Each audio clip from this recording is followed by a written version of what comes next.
AITA for cutting off a long-term friend group after they treated my daughter's best friend like shit?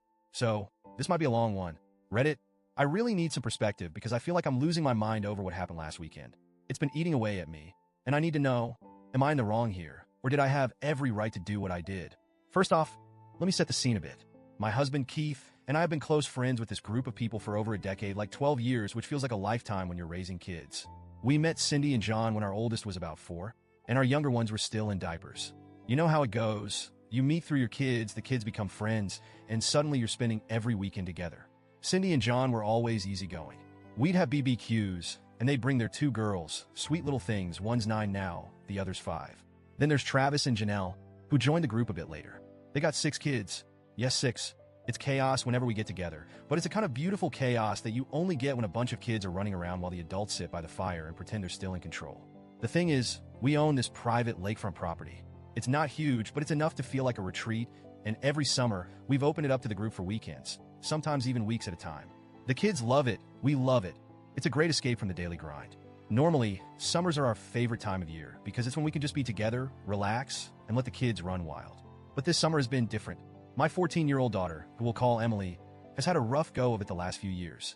She's always been a little on the shy side, a little socially awkward, and middle school was hell for her. I won't go into too many details, but the bullying got so bad that at one point, Keith and I were genuinely terrified for her mental health. We had to pull her out of school for a bit and get her into therapy. She was in such a dark place, and we felt utterly helpless.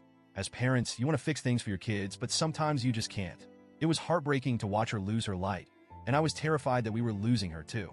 That's where Hannah comes in. Hannah's been Emily's best friend for about a year now. She's the kind of kid who's had to grow up way too fast. Her parents are addicts, so she's basically had to learn to fend for herself. She doesn't really have anyone looking out for her, and because of that, she's kind of rough around the edges.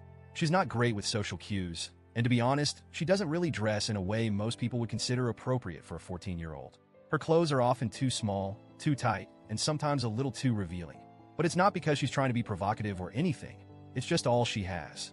And honestly, who's teaching her otherwise? Despite everything Hannah's been through, she's a good kid. She's sweet, respectful, and always eager to help. She calls me Mom, and it warms my heart every time. But the thing I'm most grateful for is what she's done for Emily. Since Hannah came into her life, Emily has changed. She's opened up, she's smiling again.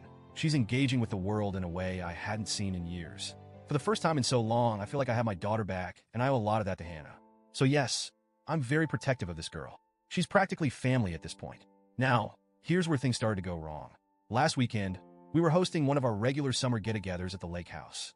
The usual crew was there: Cindy, John, Travis, Janelle, and all the kids. It was one of those lazy Saturdays where everything seemed perfect. We had a bonfire going, the kids were playing music and dancing, and the adults were sitting around the fire, sipping beers and talking about life. It felt like one of those rare moments where everything was just right, or at least it seemed that way. At some point during the evening, I noticed that Emily was acting a little off. She's not always the most expressive kid, so I wasn't too alarmed at first, but when she came up to me around 8 p.m. and said, "Mom, Hannah's crying and wants to go home," I knew something was seriously wrong.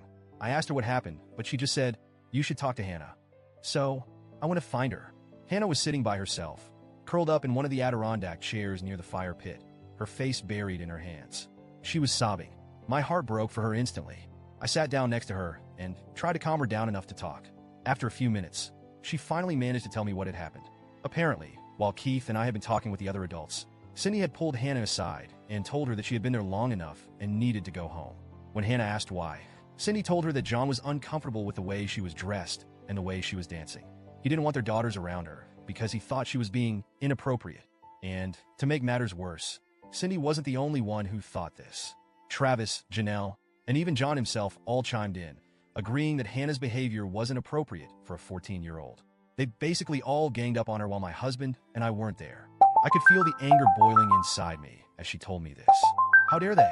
How could a group of adults, people who had known us and our kids for over a decade, turn on a young girl like that, especially one who's been through as much as Hannah? I was livid, but I knew I had to stay calm for Hannah's sake. Once I got her calmed down, I promised her that she didn't have to go anywhere and that she was welcome at our house anytime. Then, I marched straight back to the group by the fire and let loose. I didn't hold back. I told them all to pack their stuff and leave. They looked completely shocked, like they couldn't believe I was mad. When I mentioned Hannah, John had the audacity to say, "You have to understand where I'm coming from. I'm a grown man, and I don't need some half-dressed teenager dancing around me." I also don't want my daughters thinking that's okay. That was the final straw. How dare he? Hannah wasn't anywhere near him. She was dancing with Emily and the other teens, minding her own business. But the way he twisted her innocent behavior into something disgusting, it just made me sick. The fact that a grown man could look at a young girl who's been through so much and make her feel like she was doing something wrong simply for existing? No, absolutely not. I stood my ground. I told them all to get out. Sydney tried to reason with me, saying their kids were asleep in the tents and that they had a long drive ahead of them. But I didn't care. I wasn't going to let them stay another minute on my property after what they had done. They ended up packing up and leaving, but not without some muttered comments about how I was overreacting. Maybe I was. I don't know. All I know is that I couldn't sit by and let them make Hannah feel like she didn't belong. Not when this girl has been nothing but good to my daughter. Not when she's been the reason my daughter is still here, still smiling. After they left, Keith and I had a long talk. He agrees that they were out of line, but he thinks I might have been too quick to cut them off like that. He thinks maybe we should have had a conversation, worked it out, and tried to understand where they were coming from. But honestly, I don't think I could have handled it any differently. They attacked a child. They made her feel unsafe and unwelcome in what should have been a safe space. How could I ever forgive that? So, Reddit, am I the asshole for kicking them out and cutting ties with the group over this? Or did I do the right thing by standing up for Hannah?